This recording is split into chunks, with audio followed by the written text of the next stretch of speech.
So I'm going to be sharing today the best practices of giving 5-star service to sellers. It's going to be similar to the buyers one I did a few weeks ago, and so a little of it might overlap and repeat, but I want people to be able to watch each of these videos independently, so I will be doing a little of that. But a lot of this is stuff that we've done, Ed and I didn't, as far as best practices in our business, but some of it's things that I've gleaned from others, because I've really been a student of best practices, and I've really tried to grasp what people are doing with their sellers that just is kind of above and beyond. Because in fact, if you want to be a mega producer, you have to do things that others aren't willing to do, and that's what will set you apart. And so today I'm going to throw out a lot of great ideas. Hopefully you'll take some. Some of the stuff will be kind of basic for the newer agents that'll be watching this training, but other things will be for everybody. And so I know everybody can walk away with some good ideas today. I have a lot of detailed information I'll be sharing, both on the screen and just in my notes, and I'll make both the notes and the video or the PowerPoint available to everybody later, and I'll give that information at the end. So with that, let's go ahead and get started on how to deliver 5-star service to your sellers. First and foremost, I think you need to have the mindset that you're not just a real estate agent, but that you are their advisor, their consultant, their representative, that you're really there to give them above and beyond just doing, driving them around or showing up to list their home, that you are bringing more to the table than that, that you're gonna be there to guide and inform them. And I love how Amy Ice talks about building their wealth, that you're really there to help them with all those things. And also, as we learned when we got our license, we're a fiduciary to our clients, which means we're there to protect them and give them the highest level of confidence and trust, and really be there for them in that regard. I, a while ago, was listening to Tom Ferry, and there was, he talked about becoming the knowledge expert. And he talked about that there's 3 things that agents should be doing daily in order to really be that knowledge expert. One of them was to review the MLS daily and really be knowledgeable on inventory. And I find that a lot of newer agents don't even think to do that, and yet they're the ones that need the knowledge the most. And so really to kind of go in and look daily at what's happening within the industry. Also to know interest rates daily, to have a way that you can kind of check in with what's going on, keeping a pulse on interest rates as they might move up and down. And then also, Keeping Current Matters is a really great resource. I kind of feel like I should be on their payroll because I'm always preaching that you should be following Keeping Current Matters. And there's ways you can do this. You can do it either as a paid program, or they actually have a real estate blog that you can just sign up for, and you'll get that delivered to your email daily. And these are things that you can repost on your own social media, but they're also good positive articles. I like that they always write it from a positive perspective, which is kind of what we want to be out there talking in real estate, having a good attitude. But this is a really good resource, I think, to stay on top of what's going on, keeping current with the real estate matters.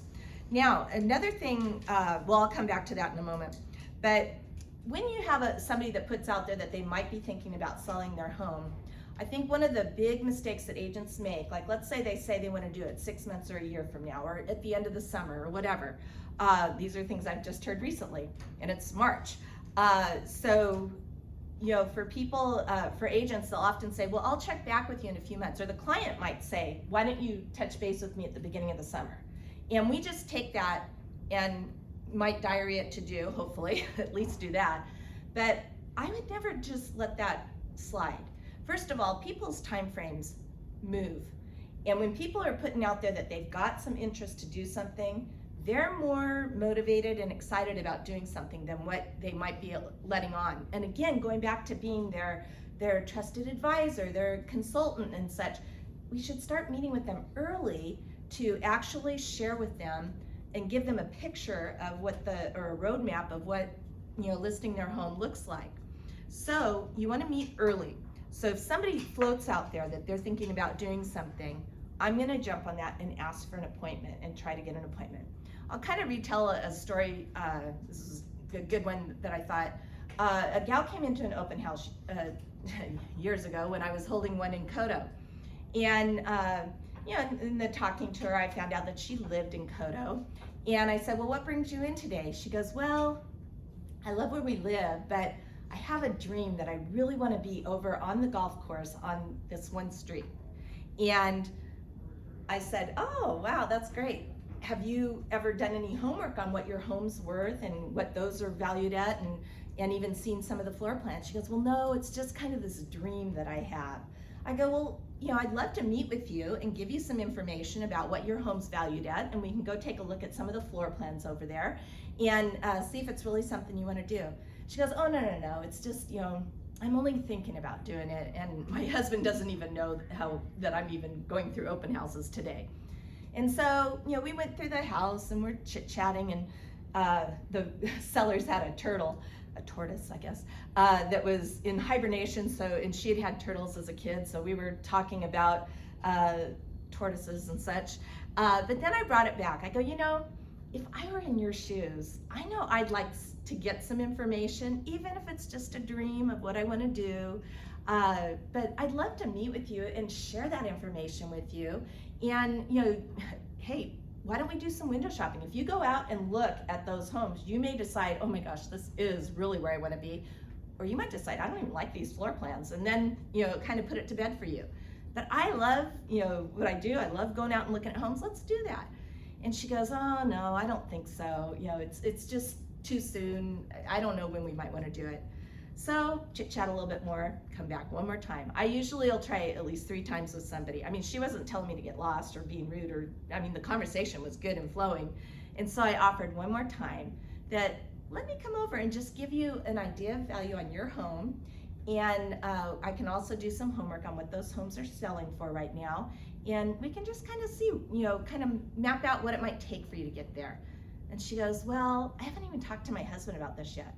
I go, well, how about if I call you this evening after you've had a chance to talk to him, and we can go from there. And she goes, okay. I go, is 6 o'clock good?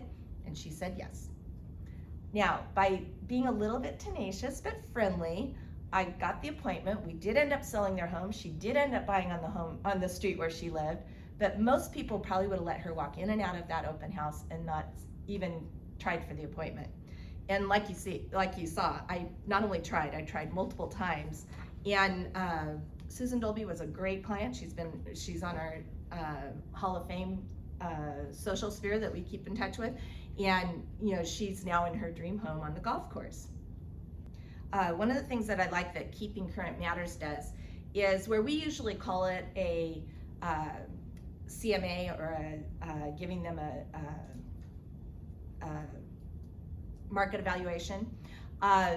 What they call it is a PEAR. It's basically the same thing. The supply of homes for sale is at a historic low.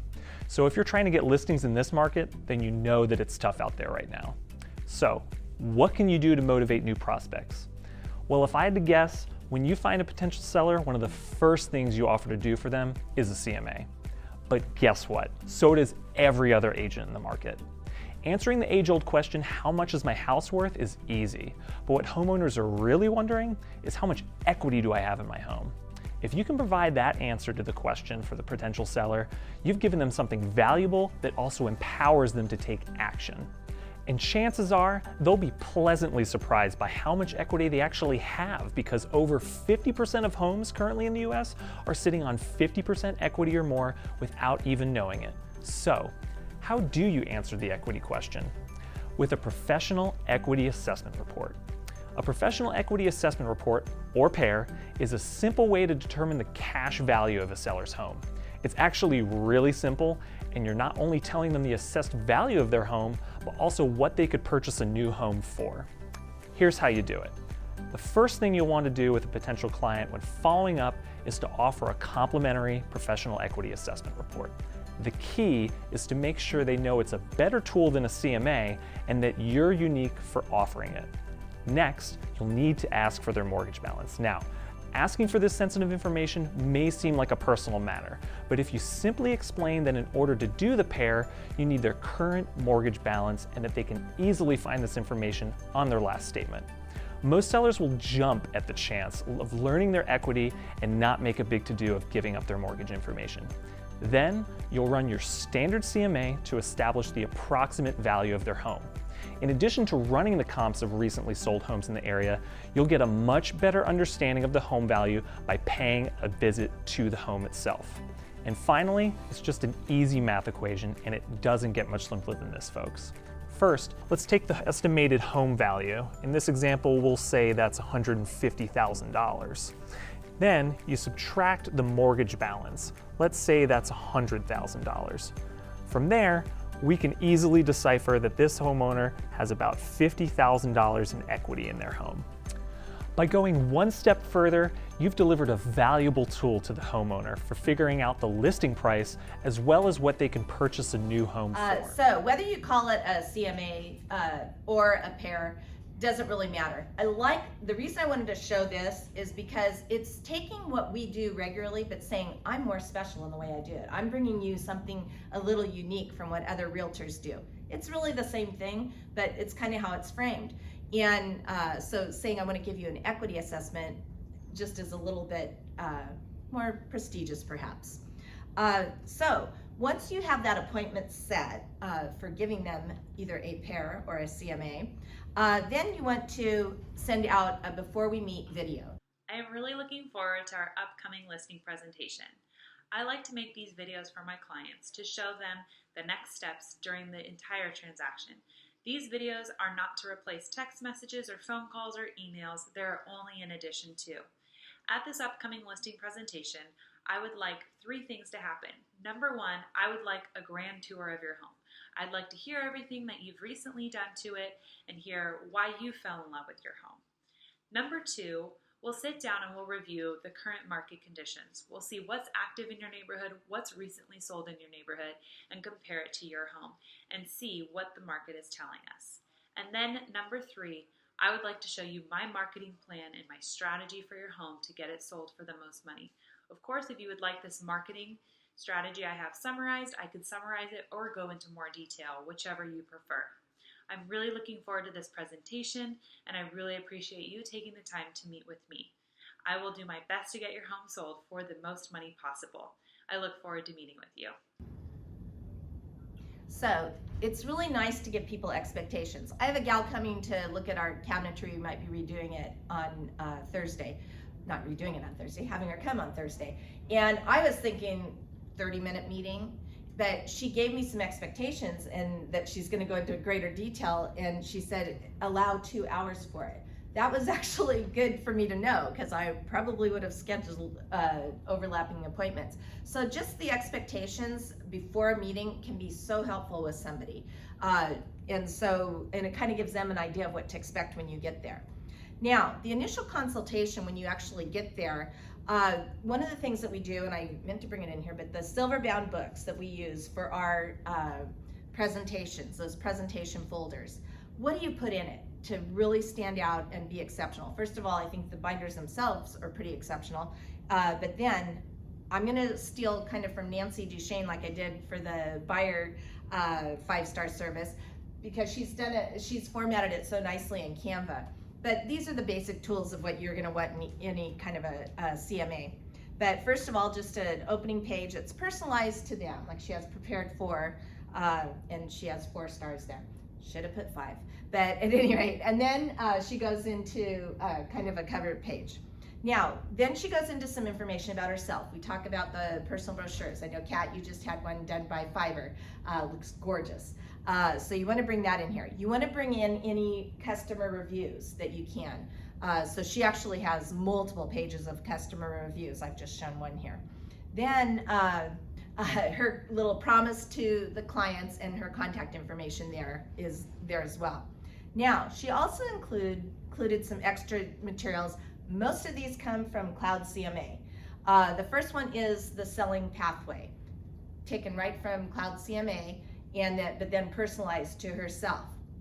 And also, if you import your personal brochures, all those first few things that I just showed, if you import those into Cloud CMA, this will all be in Cloud CMA. You can customize it to yourself and have those just printed out whenever you go to do an actual listing appointment. So you can have it all in one place, ready to go. Setting the stage. This just briefly talks about staging because there's a lot of different ways, as we know, and we'll talk about in a minute, that you can go with the staging, but it's really an important part in today's marketplace is to go into, thanks to all the home shows that are out there, to really go in and do some sort of staging for the client. Then it has some sellers' do's and don'ts. And this again, I believe was in the Cloud CMA. So she's just taking a lot of materials from there and adapting them to herself. The moving checklist, I know that was in there. And again, personalized it to herself and then put it in her presentation. Explanation of seller costs, another good one to put in there.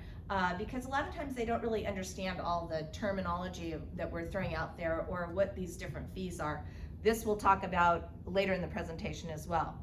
And then this one I'm not sure if I would put in or not, but it says what overpricing can do, because I think I want to talk about this more personally myself when I'm meeting with them based on what the market conditions are. But if this is something that you don't feel as confident and comfortable talking about, you can put this in there, and it kind of helps prep them for why you don't want to go out and overprice a listing.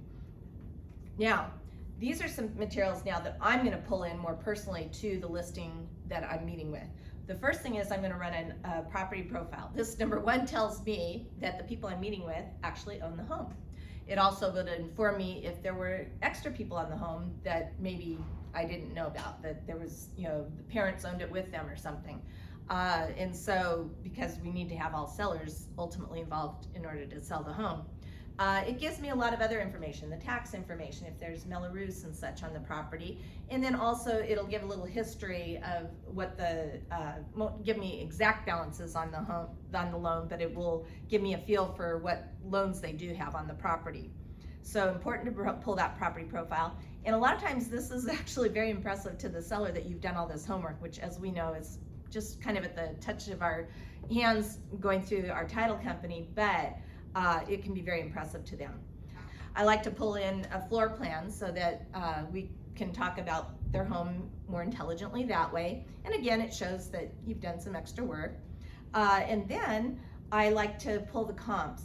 Now the comps that I pull, I like to pull through Cloud CMA again. I think they do a nice format. You can have all those other flyers that you prepare in there to pull at the same time and then have it all ready to print for your notebook. But this is, you can also just pull regular comps if you want to. And then Realist, depending on the story you want to tell, Realist has a lot of different ways you can pull market data and market trends and what have you. So as you can see in today's market, the average sale price to list ratio is over 100%. We're in a very hot market. The median sale price, this actually is tracking over a 5-year period, which is their default. I probably would shorten the time span to give more immediate information. But it also shows like how their area is performing compared to the rest of the county.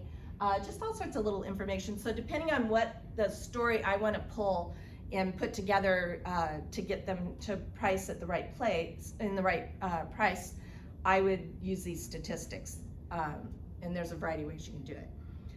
Now, the other thing I want to put in this book is buy-sell scenarios. And I don't have this all pretty. I would get this all pretty for the book too. But there's a lot of, people often wonder, do I have to sell before I can buy? Could I buy first and then sell? And this kind of points out the good and the bad of the different ways that they could go about getting on the market. And as we know, depending on what the market conditions are, sometimes this is more of a, it might be more palatable that you could buy first and then sell. And also depending on their financial situation, it might be okay to buy first and then sell. But more often, they're going to be in the best scenario to sell first and then buy. But at any rate, it gives that information to them. Now, something to keep in mind. There's 3 things that came up on a survey years ago that sellers want. And this survey really surprised me. That's why I like to bring it into my talk.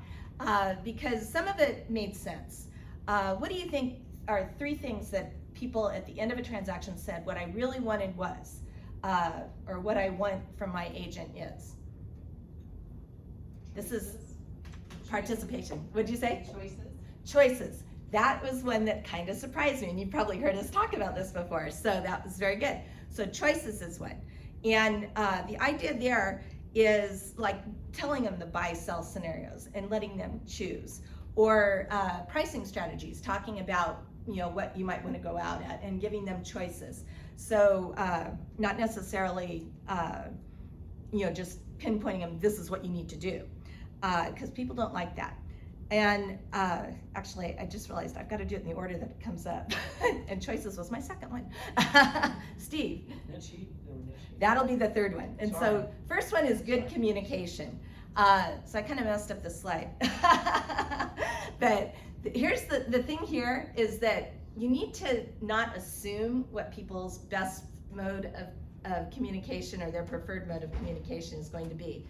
A few years ago, one of our agents got a client with her kids at the play yard, and these people, the guy had really hit it big on in technology, and they wanted to sell their home and buy up even bigger. And they had little kids, that's why she met the mom at the play yard, and she just absolutely assumed that he would like texting, young techie guy.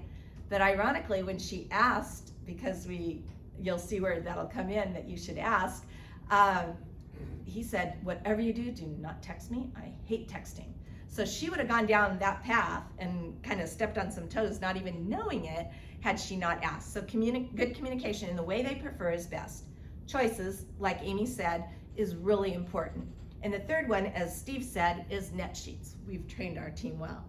And this was interesting too. The choices and the net sheets threw me a little bit. We always gave a net sheet at the time that an offer came in, and you could actually, spell it out correctly. But people want net sheets starting out, and a lot of agents don't do that. We used to kind of do the quick and dirty, well, it'll be about yada, yada, yada, but they actually want to see those net sheets. So it's important, and because you've given the explanation of seller costs in your little book that you've handed out to them, that gives them an idea of what the costs are, but it doesn't tell what the category of costs will be, but it doesn't give them actual costs. And so net sheets are important. There's 2 good ways. You may have others that you find too, but in our MLS, through the matrix, you can actually, there's a worksheet there for figuring out net sheets. And then Orange Coast Title has one too.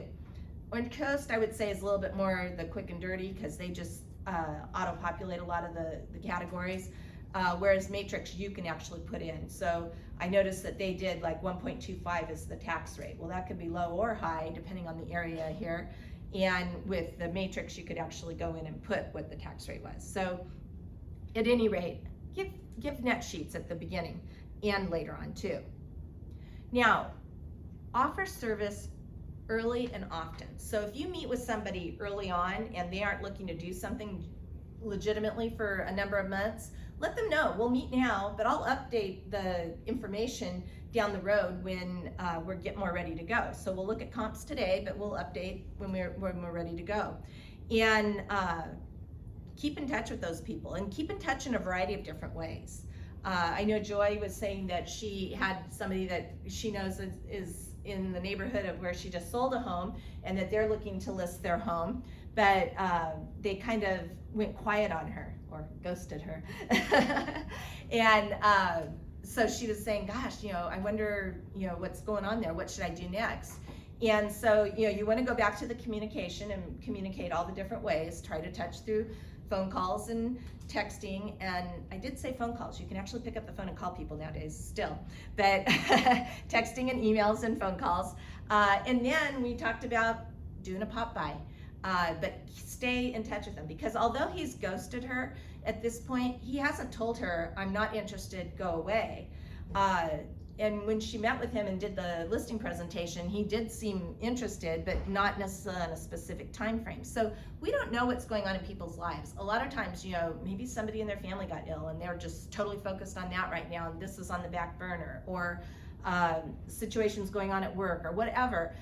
we don't know, but we presume that quiet means go away, and it really doesn't. So until somebody, I will stay nicely in touch until somebody might tell me to go away, but I will also tell you, so seldom did that happen. And I am tenacious. I mean, Ed goes, when she gets her teeth in something, she won't let go, which maybe isn't the nicest way to say it. I like to say tenacious, but nonetheless, no, if somebody tells me to go away, I'll be polite and leave, but that happens so seldom. Most people appreciated staying in touch, and then we got a lot of business that way. Now, once you get the listing, or once you're getting close to getting the listing, we have a listing checklist, which is in the presentation. You'll be able to see it. You can create your own because everybody will have slightly different things they do, but have a checklist that you follow to make sure that you're going step by step by step, and you aren't missing those 5-star items that are easy to forget and not put into every listing. But if you have it in a checklist, you're going to remember to do it all. And so follow a checklist. This we have it broken into pre-listing, after the listing meeting with the sellers, so what you're taking to that. So that's about as far as I've gotten at this point. And then preparing the listing for the market, which is where I'm going to go next, and then continue marketing. So you know, you want to kind of have that so you can kind of just really keep plugging through things. And if you get multiple transactions going, listings going, that you have the ability to kind of stay on track with each and every one. Now, what we usually do is we will meet with people and give them that market analysis, or PEAR, but we'll meet with them, and then we'll set a time to come back and actually do the listing paperwork and take notes on the property and that. Now, it might be the very next day if they're ready to go, or if in fact, you know, they need to wait a little while, we may come back, update things, and get going at a later time. But when we're ready to get going, this is the video that we would send out. Hey, thank you so much for choosing us to list your home. We're going to do everything we can to get your home sold at the highest price possible in a reasonable amount of time. So this video is going to talk about some of the things that we're going to review at our upcoming meeting. Most importantly, we'll walk through each room of your home and write down every detail. This will be the foundation of our marketing efforts on your home. In addition, I'll make a list of suggestions to help stage your home. Don't worry, these are just suggestions and are normally minor in nature. And finally, we'll wrap it up by reviewing the paperwork it takes to formally list your home. Once again, we just really want to thank you for trusting us to list your home. And oh, by the way, we are never too busy for any of your referrals. Take care. So one of the things I want to mention here is that if there's a little lag time between when you meet with them and when they're going to be ready to go, there's a couple different things I've seen agents do that can actually lose listings for them at this point. One is if you are too dogmatic. You know, we don't need to, you know, be dogmatic about pricing or commissions or anything at the point until they're ready to sign, and then we kind of have to dial it in. But if you're meeting with them just to do a presentation at this point, maybe they're interviewing a couple different agents, by all means, don't be dogmatic. You don't want to argue with them. They're the employer, you're the employee. So we're going to guide them through this transaction and consult and what have you, but ultimately the final decisions, the choices are theirs. And so don't get dogmatic or you can actually lose it before you've got it. The other thing too that I've seen people do is try to give too much help before they actually have a signed contract. And what I mean by that, maybe they go in and they start working with the client to stage and prep for market and all this and that. It's a little bit of a fine line because sometimes they want to get those things done before they sign on the dotted line. But be careful that you don't give away a lot of your services up front and then they go list with, you know, somebody else, but you've done all the prep work for them. So you have to kind of be a little careful with that in order to you know, make sure that you ultimately get the listing. Now, once you do have the listing and you're going over for that, you know, meeting to get the paperwork going and take notes and what have you, I think it's always nice to write a nice little note to the client and bring my little gift. A candle can be nice because it makes the home smell nice. A plant would be nice. You know, some people are more sensitive to smells and what have you. But just, you know, nice little note telling them how much you appreciate that they selected you. There's a lot of people they could have chosen out there, but they chose you and you really appreciate their business. And you're looking forward to working with them too. Sometimes, you know, we actually won listings at times just because we acted like we wanted it more than another agent that just was going through their regular motions and what have you. And let people know that you like them and want to work with them. Now, once you are getting going on the paperwork, you're gonna, of course, do the RLA, the Residential Listing Agreement, but also the other thing that we like to do is what we call our listing FYI. And on this, we sit down with the client and go through and answer all these questions. A lot of it's just real basic information, but it's stuff that when you get home, it's like, oh, did they have a gas dryer or an electric dryer? Did they have hookups for both? This is going through and making all those specific notes. But then also, this is where you're gonna get their specific loan information, which will help with the net sheets, obviously. And this is where you're gonna ask, what's your preferred method of communication? So it's right here in front of you to remind you to ask, how do you wanna be communicated with? We are going, part of our listing presentation is we'll touch base with you every single week and give you a little update. How would you do you both want to be contacted, or do you want us just to reach out to one of you? And if so, how do you want us to do it? So at any rate, this little FYI sheet helps you remember to ask and talk about all the things that you want to have detailed for the transaction. Now, you also want to ask to borrow a set of their house keys. And I do say borrow. A lot of times they'll say, oh, this is an extra set, just take it. But I never wanted to take their keys. I wanted to borrow the keys, go get 2 sets made, and then return them to them. And at that time, I'm gonna put the lockbox on, and I'm also gonna put on a combo lockbox, and I put that somewhere more hidden, maybe on a side gate or the meter or something, but where it's out of sight. And this will come in handy whenever you need to have workmen come over or the repair guys or what have you. Or they lock themselves out of the house because this would happen every so often. You get the call at 11 at night. We just got home and they locked our garage door. We never lock our garage door and now we can't get in. Well, with that combo lockbox, you don't have to drive over there at 11 at night. They can get themselves in. So it just really, nobody knows that combo box is there unless you tell them about it, but it's something that can really save the day at times. So want to get those keys and do the 2. Now, when you're going through their home, you want to be taking copious notes and really go through every detail of the home, room by room and what have you. And this is for your marketing purposes.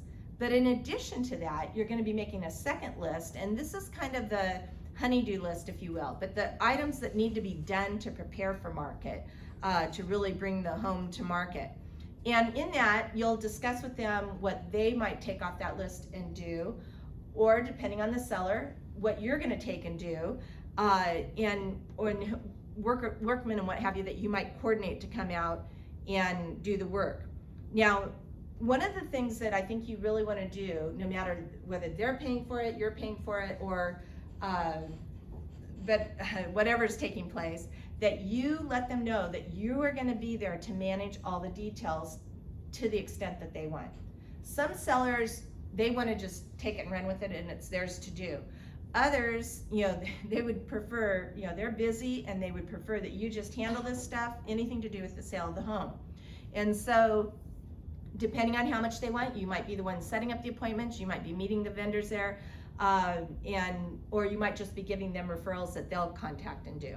So whatever the situation might be, you just let them know that you'll be on top of things. That's the 5-star service that you want to deliver.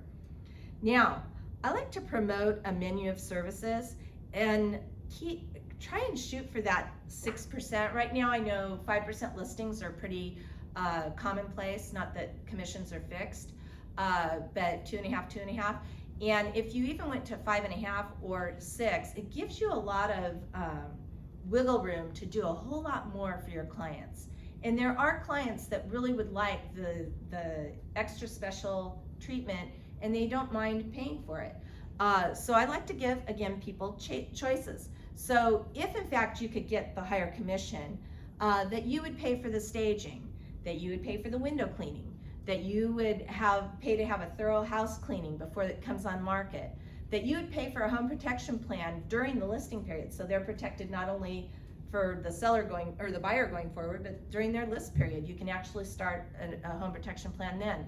that you'd offer to pay up to $1,000 in repairs when the third-party inspection comes in, that you'd pay to have their home professionally cleaned again at the close of escrow, so they can just walk away and have peace of mind.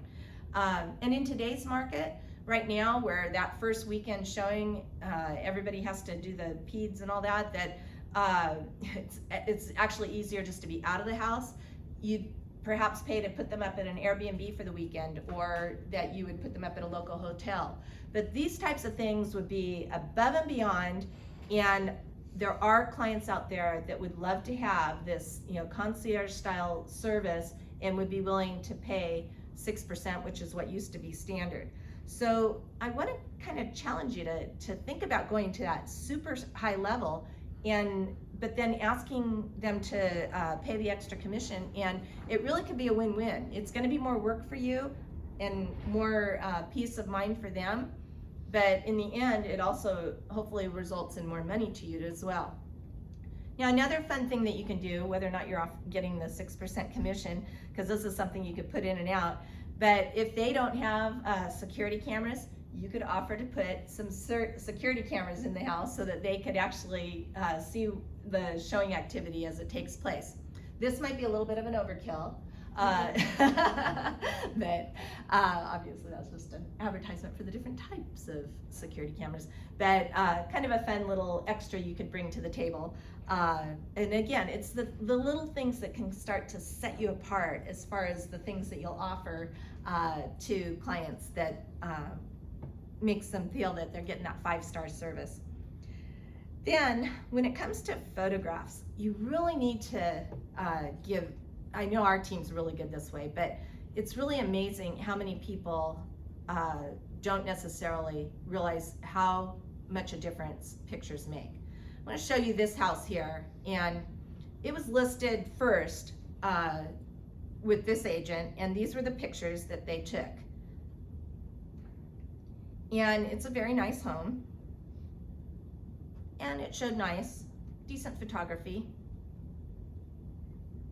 But this is the house that our son and daughter-in-law bought, and when they saw these pictures, they discounted it. Didn't even want to go look at it.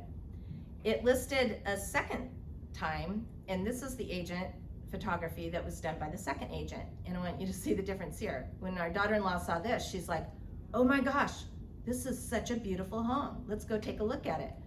And our son Corey said, you already discounted that. It was on before. She goes, oh, this is a different home. And just made a whole different, that's about the only picture that looks the same as this one.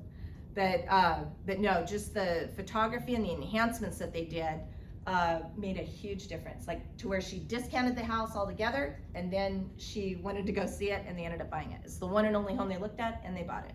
So photography matters. Oops. Gotta get back to my PowerPoint. So it's important to pay to get those little extra things done. I know Box Brownie does some of those enhancements where the skies can look really nice. And then I know Terry uses Pad Styler. She thinks they're even better than Box Brownie. So things to consider there. Then also, depending on the property, you may not do this on a condo, but on bigger homes, doing videography where you have actually a video of the property, and drone footage at times. I heard somebody say that when they do drone footage, they also have them go up above the roof and get a bird's eye view of the roof, and then that kind of helps know if there's any roof work that needs to be done, which is kind of clever, I thought, so that they don't have to go walking on the tiles if everything looks good.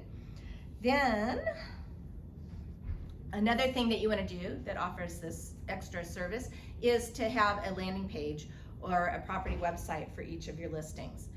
This is one that we do within our team, and it scrolls down and it gives all the details of the property and the contact information for the agent. But this will be used in a variety of different ways that I'll show you later, but a really nice thing that you can offer to your clients, that you'll have your own personalized website for your listing. Now, property brochures are so yesterday. Nowadays, it's the QR code, and through QR Code Monkey, you can actually get a free QR code that would lead to your on-site website, and it tells all the detailed information about the home. And when I say that brochures are so yesterday, I know right now during COVID times, nobody wants to be exchanging papers and what have you, but I actually think this is going to be a change going forward too. That you can have the QR code there easily viewed when people come in the property, even on the front door. I've noticed it with all the new homes. When you go through model homes, they're using it, and they don't have brochures that they're handing out, but the QR code there that you can get an actual paid website that's telling you all about the home. And you can also put it out on your signs out front, so people just driving by, instead of a brochure box, now they can grab or just take a picture of the QR code and get all the information there on their phone. And so kind of tease that it's so yesterday, but I do think this is kind of the direction going forward, so maybe something good has come out of COVID. Now, once you're doing, you're going to be presenting the information about the home in so many different areas, and it's nice that you're doing that, but you need to let your clients know that you're doing that. So one of the things that we like to do is send out this little letter that says, I want to let you know all the different areas that your home is being promoted. And so it shows obviously the multiple listing, that we've got your home website that I just talked about, but just on and on, all the different areas, LinkedIn, Instagram, Facebook, and at the very end, the QR code there. At the very end though, it says, and I invite you to put it out to your social media as well, because that just expands the reach. And more than one person has actually gotten information about their home out there to friends that think, oh, I didn't know you were going on the market. I'd love to, your home, I'd love to buy. And so those things do happen. So this letter, I think, not only shows that you're doing things, but it tells your client that you're doing them. And that's, I think, a really important aspect of the transaction, is you can be doing all the most wonderful things in the world. If your client doesn't know it, they think you're not doing anything. Conversely, you could be doing almost nothing, but you keep telling your client how all the little things that you're doing are wonderful. So the best of the two worlds is to do a lot and tell them what you're doing. Now, the next thing that you want to do is give them some tips for how to show their home. This is actually a nice little newsletter that I got from a staging company, but it has some good information on there. One of the things I like to talk to my clients about is appealing to all the senses. So for instance, having the lights on and the window coverings opened and what have you when the home's being shown. Soft, relaxing music, so people kind of slow down and want to spend time in the home. And then warm, inviting smells, and cautioning them. That was on one of the lists where Nancy had do's and don'ts. Don't cook fish right before you're going on the market. Or if you have a strong type of ethnic food that you like that permeates the house, be careful about cooking those types of foods when you're on the market. But also to try and have a warm and inviting smell that isn't overwhelming. So maybe fresh baked cookies, or there's an old real estate trick where you take some foil and put some vanilla, kind of cup it and then put some vanilla and then put it in the oven at like 200 degrees or 150 degrees, and it'll permeate the house with the smell of vanilla without even having to cook. And then have the temperature set at a comfortable setting. Warm in the cold weather and cool in the hot weather, so that it's comfortable coming in. Casinos have done that for years. They have you're in the hot desert there, and you walk in the doors and the air conditioning just blasts you when you walk in. It's like, oh, this feels so good, I want to stay. Well, same kind of thing when you're showing your home. Let them know that the best way for them to be or not be at the house when the property is being shown. So I like to invite people. I try to tell them, first of all, people will show the home or call to say they're going to show the home and then not show up at that time. And so people, are corralling the kids in the garage and waiting for 30 minutes for the people to come, and they don't come. I don't like people to put their lives so on hold. So I've always encouraged people, right now it's kind of like be out of your house for the weekend because you're going to have a lot of showings, but in a regular showing period that isn't necessarily the case. So I like to tell them, stay, have the place picked up and stay in your home until the people arrive, and then just step out front and kind of walk down the street or something if you want, if you can. But I like to have people walk out front, because if they go in their backyard, it keeps people from looking at the home. If they stay in the house, obviously it's uncomfortable for the buyers and they're not gonna go through as well.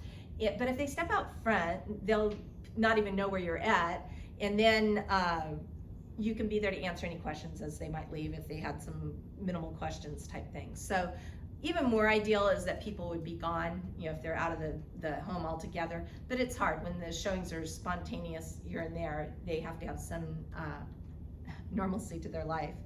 So the other thing I like to mention to my clients is that when your home's being shown, even if you are there, have them use the lockbox, because that will record for me who's coming to show your home, and it's easier for me then to follow up with them.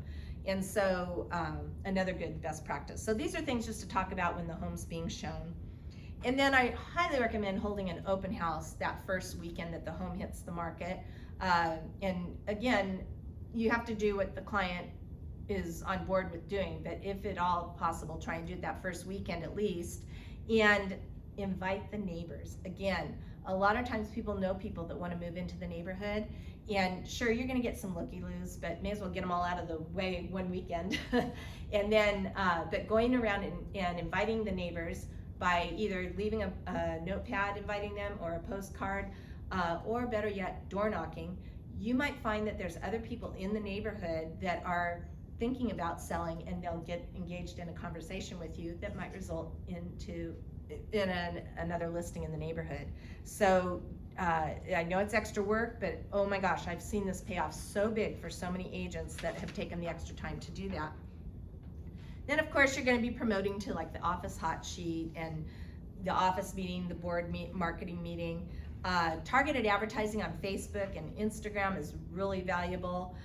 Reverse prospecting tool is another way that you can get out there and promote your property bigger.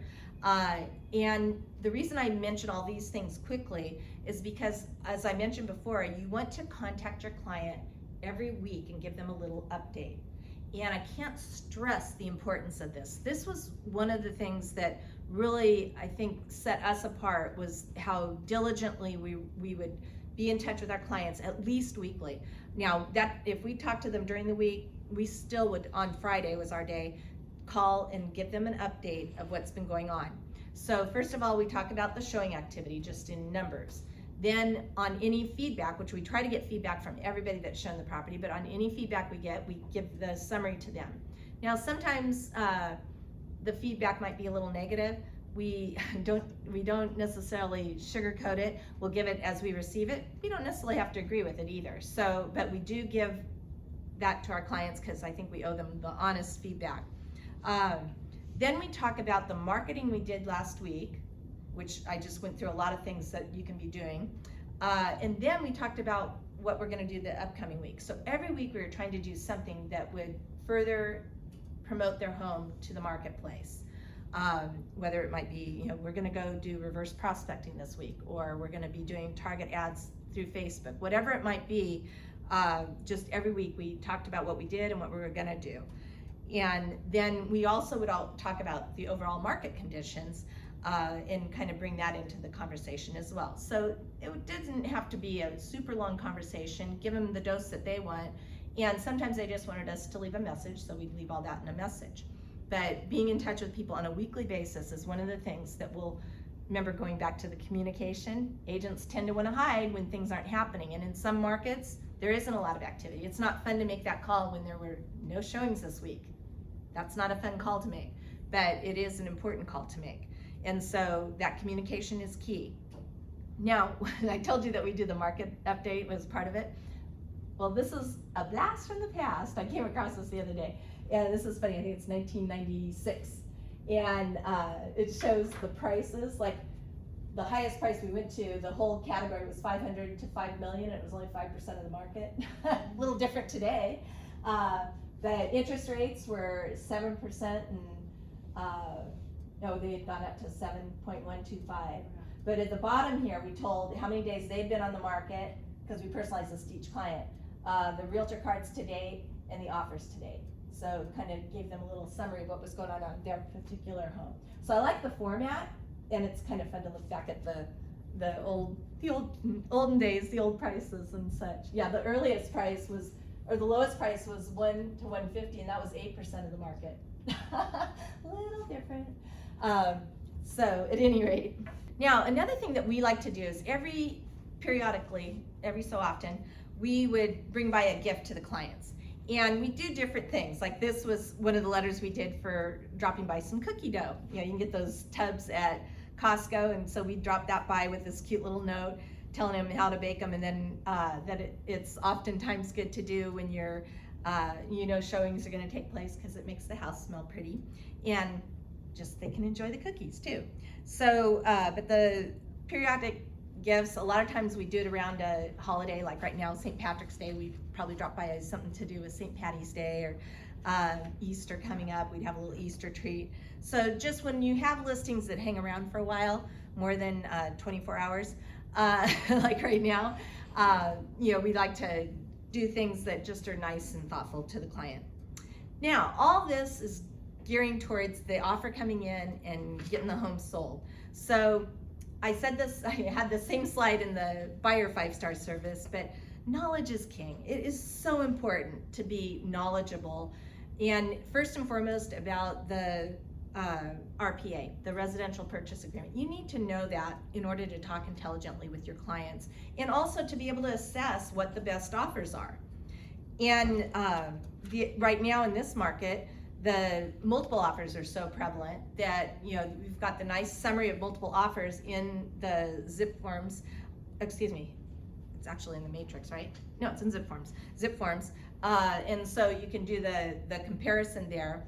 And if you want some more knowledge on how to negotiate offers, Ed has a really great video on the 805 Academy that I really encourage you to go and listen to. It'll give you some really good best practices for looking out for your client and finding the win-win too. Now, this is the perfect time when the offer comes in to do an updated net sheet, as we've talked about, really important.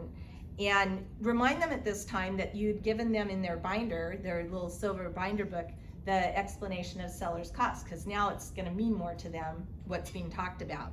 And so just kind of remind them that you've done that already, and it's there. They might want to go back and look at it again. And then I think it's important, again, you want to be that superstar agent. Celebrate that they've gone into escrow. Stop by with the fun little balloons, or Martinelli cider or champagne or whatever, flowers, but celebrate with them that they are in escrow now. And this is another time then to send out one of those little videos about congratulations and here's what to expect going forward. Congratulations on the sale of your home. Now let's take a look at what's going to happen in the next couple of weeks. You're going to be receiving escrow instructions in the mail shortly. Please take a look at those and review them, and let us know if you have any questions. Time is of the essence, so please take care of those as soon as possible so we can get those back to escrow. Also, you'll need to have your signatures notarized on the grant deed. Let us know if we can set up that appointment for you to get those notarized. There are 3 appointments that will take place in the next few days that we want to make you aware of. We will be ordering a termite inspection on your home. You don't need to be there. We will get the report within a few days and we'll call you to discuss the findings. In addition, the buyers will be ordering a third-party home inspection. I believe it's best that we let the inspector complete the inspection without us there. That way, it can't be suggested that we interfered with the inspection. I usually like to show up near the end of the inspection so the inspector can physically show me any possible concerns. We should receive the inspection report and any buyer requests within a few days. At that time, I'll give you a call and we'll sit down and decide how we want to proceed. Finally, the lender will be ordering an appraisal. Federal law requires the appraiser be ordered from a random database of certified local appraisers. As soon as the appraiser contacts us, we will set up the appointment. We hope you found this video helpful. Of course, we're always here to answer any questions you might have, so don't hesitate to call. And as always, we're never too busy for your referrals. So this is, I say, a really good way to just let your client know what the next few steps are going to be. I also like to in person talk to them about the fact that there's going to be a lot of moving parts as we go through escrow, and there's going to be a lot of people involved. But I am going to be the point person that's in touch with the other agent, with escrow, with the transaction coordinator, with the lender, that I will be there to make sure the appraiser, the inspectors, setting up all that. I will be the point person, and I will communicate to you regularly. And like they said in the video, I want to always let you know like the next few steps of what's going to be coming. I always like to think in terms of the next 3 steps of what's coming, because otherwise it'll feel a little overwhelming to you. I will always be here to kind of walk you through the next few steps. Now, I think it's also important to introduce your transaction coordinators. We actually have 2 that we work with, but and even here, ideally through a video, if you could get them to shoot, or her, them, him, whoever it might be, to shoot a video that would introduce themselves to your client. They could just do the one video that could go out to all clients, but that would be really powerful and a really warm way to connect them to your clients. Now, there's actually, as we start into the transaction, you've negotiated the offer, and now you're going to have these inspections and such start to take place. And there's 2 things that could result in just a little, potentially, additional areas of negotiation. And for this part, I want to ask Ed to share how you share it with clients, because you do such a great job in how you explain it to the clients. Well, thank you. What I like to do is I like to bring this up after you have the offer accepted, but let them know that there's still some more steps, and there's 2 potential negotiations. One is going to be the repairs. Now, the RPA clearly states the buyer takes the property as is. But as we all know, in paragraph 10, it also says that they have the right to basically do inspections and make repair requests.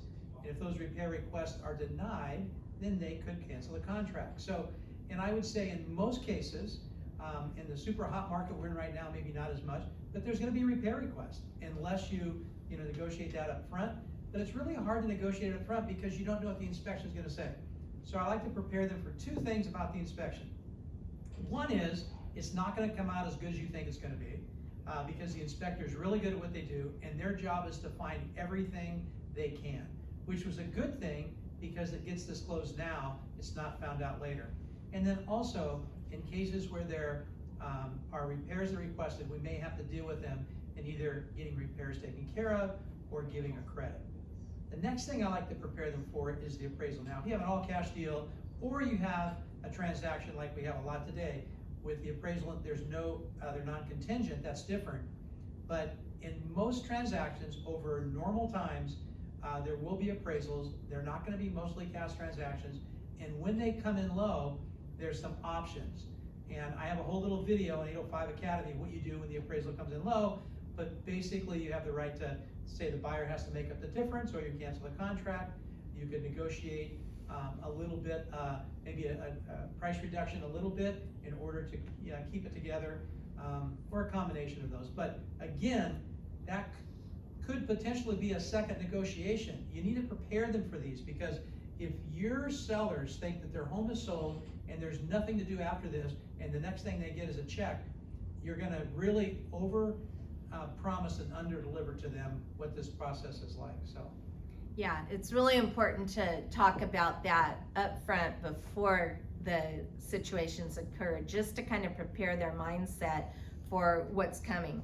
Now, with the appraisal, I'd like to remind the client that when your home's being appraised, you want to have it set up just like a showing. A lot of times they think, oh, we're sold, now don't need to make beds, dishes in the sink or whatever, we can let our hair down. But the truth is, you really have to have it showing like it was being shown, the home's being shown, because you want to get top dollar in the appraisal, and that will play into it. I let the client know that we'll meet the appraiser there. They don't have to be there. They can be, but they don't need to be. We'll open the home up, turn on the lights and everything just like a showing, and then we'll lock up at the end. And that I also like to let them know up front that the appraiser is going to require that the hot water heater be double strapped, the carbon monoxide detectors be installed, and the smoke detectors as well. And this was a really good sheet. I think maybe Steve had put this together, but just preparing for the appraisal, the things that an agent needs to do. And he actually pulls together a little kit that he takes to the appraiser with carbon monoxide detectors and smoke detectors and such, just in case the clients haven't gotten the home prepped correctly, so that the appraiser doesn't mark off or have to come back because of that. So at any rate, those are important things to know going in, and again, sets you apart as an agent. It's alleviating a problem before it happens. Now, the smoke detector requirements are pretty specific. I'm not going to go through them, but I did put them in here just so that newer agents could know what the requirements are and that they're installed correctly in the right areas. Now, the third-party inspection, I remind the sellers again to have their home looking like a showing. Now, because this time the buyers will likely be there for the third-party inspection, and it's usually like the second time or maybe the third or fourth, but it's, you know, they're excited now, they want to see the home again. It's been a little while, and it kind of solidifies the deal if the home shows really well and all, so you want to do that. I like to bring a little treat for the third-party inspection. I may just be showing up towards the end as the listing agent to kind of get the summary, but I do that just to kind of set the mood and have it kind of be fun and friendly. And also, I like to ask my clients to be available at least by phone to answer questions that might come up. I know, you know, sometimes people don't know where the remote is for the outdoor lights or something, or whatever it might be that they're checking on and they don't know where that is or where this turns on and that type of thing. So just really good for that. And then at the end to ask the inspector to kind of show you the key findings that he found. I also like to, in prepping people for the third-party inspection as it comes in, that they, you know, it's the job of the inspector to find these flaws in the home or what needs to be taken care of, and not to take it so personally, because sometimes people do that. They feel like it's a reflection of them, and so I kind of like to say that. And if they stay reasonable, they can really find the win-win. And often credits are negotiated in lieu of repairs. You know, those can always be an option. And then going back to if you're able to hold the bigger commission in, then you can offer to do some of the repairs or pay a credit towards the repairs and kind of be the hero in that. Now, as you're going through an escrow, I think it's really important to have checklists again, that you don't miss anything. So this is the cover sheet to our checklist. And then we have like just every day you can march it as far as you can. And again, you want to take really good notes as you go through an escrow. This will save the day. We haven't ever been sued, but there's been a time or two where questions have come up and the notes have totally saved our, you know, covered us as far as alleviating something from happening. And so the really particular notes are important. The way we have this color coded, it actually shows what's more the listing agent or the buyer's agent tasked to do, or both agents, and then what escrow would be doing. But just really following through this is a huge help to make sure that you cover things really well. Another thing that we like to do is once the home's sold and the contingencies are removed, that's kind of a big day. So you want to kind of celebrate that with your sellers and let them know that's a big day, that the contingencies are removed. And so I had shared something like this in the buyer's presentation too, but packing boxes is no fun, so have some fun by opening one and dropping by the little buntinis from Nothing Bundt Cakes, or just something like that. You can do it with a box of candies, you could do it with a bottle of wine, whatever you might want to do, but just to congratulate them that we've gotten past those contingencies.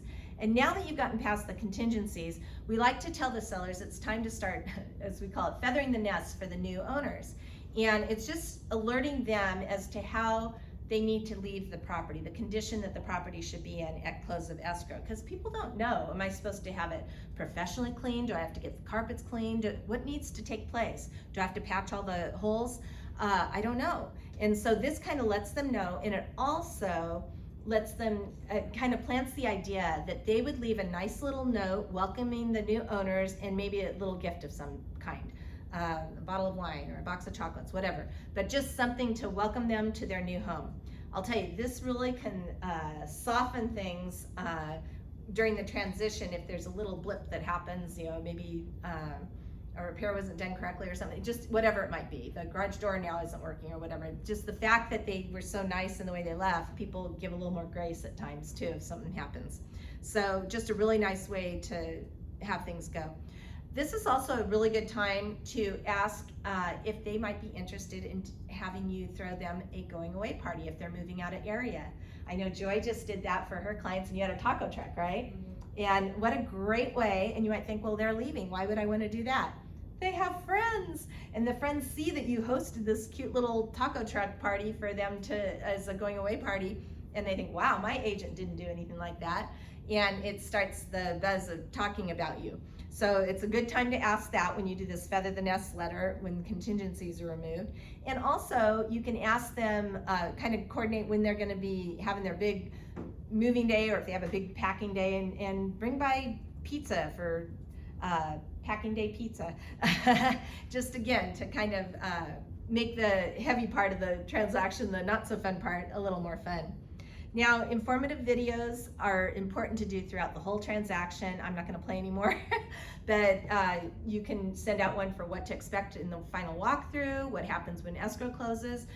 Your escrow has closed, but I still want to be here for you. So things like that are really a valuable thing to kind of keep sending the videos about and staying in touch with clients. And then the final walkthrough, you want to put good attention into the final walkthrough. Ed's going to be actually sharing on that next week, and so that'll be posted to the 805 Academy. He has a really good way that the final walkthroughs are done, and I would like to encourage you to bring a little snack or treat to that, just to kind of make it a little bit more festive, even though there's business taking place there too.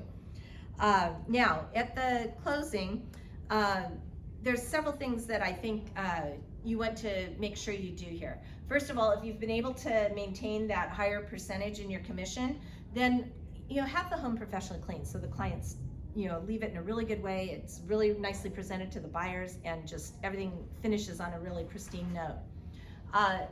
This is something a lot of agents don't do, but to get the papers from escrow and personally deliver them to the client, unless they left out of state or something before, but generally if they're still there, deliver those personally with a nice closing gift, and personalize the closing gift to them the best you can. I show a little picture here and you think, what is that? But this is one that Ines did. The sellers had a place in their cement where the kids had left their initials and a little heart and everything. They lived in this home and raised their kids for like 30 years. And he said that's gonna be the hardest part of leaving. So she took a really nice photo and had it framed and handed it to them as a closing gift. And literally, this guy was one of the he just was a staunch personality, like you wouldn't expect this from him, but he literally teared up. And so it can be really special when you can catch that really perfect closing gift for people. And also at this point, you want to tell them, not just assume, but tell them that you really loved working with them on this transaction, but you want to be their realtor for life. And just like they have a family doctor, an accountant, whatever they might have, you want to be their family realtor. So if they ever know of anybody in their family that has real estate needs, or a friend, that you would hope that they would refer you. And I usually like to say, in addition to that, because I find, we've really enjoyed working with you, and I find that people like you generally have friends that are like you that would be fun to work with too. So I'd love it if you'd ever have an opportunity to refer us. We'll take good care of your friends. And so, sharing that with them. Now, Maya D'Angelo, I used this in my last talk on delivering 5-star service, but it's so true, is that, people don't really remember what we did and what we said, but it's how we made them feel. And so as you're trying to think of how to deliver 5-star service, think in terms of how you're gonna make people feel about the transaction, about you, because that's what will have them talking to others. And then not just assuming that they'll talk to others, but ask them for the review. That'll help build your reviews. And by golly, you've earned it at this point. I mean, you put this kind of effort into doing a transaction, you've earned a nice 5-star review. So hopefully they'll give that to you. But I will say that when they're in the middle of moving, oftentimes it can get a little overwhelming, and they may forget to give you that review. And so you might have to remind them down the road a little bit. But don't be shy about that either, because usually people really do want to give you that review. So keep in touch, because that's how you'll get those referrals. And you may want to watch the 805 Academy, turn your sphere of influence into raving fans if you want some ideas there on how to keep in touch. But also keep in touch whether or not they've stayed local, because people that move out of state still have a lot of friends that are back here that might also want to move out of state, or that might just be moving around here, and ask them how their experience was. And then also they'll know people coming into the state. It's really amazing how much business you can get that way. And it's so easy when in this internet age to stay in touch with people that are outside of the state. So I told you I would give you the information at the end of how to get the PowerPoint or my notes and so just email me and I will send that off to you. For our team, I'll send it out to everybody anyway, so you guys don't need to put in a request. And then the 805 Academy that I've been talking about is 805academy.com. A lot of great training there by not only us but others, and so I welcome you to do that. So that concludes delivering 5-star service to your sellers. Thank you.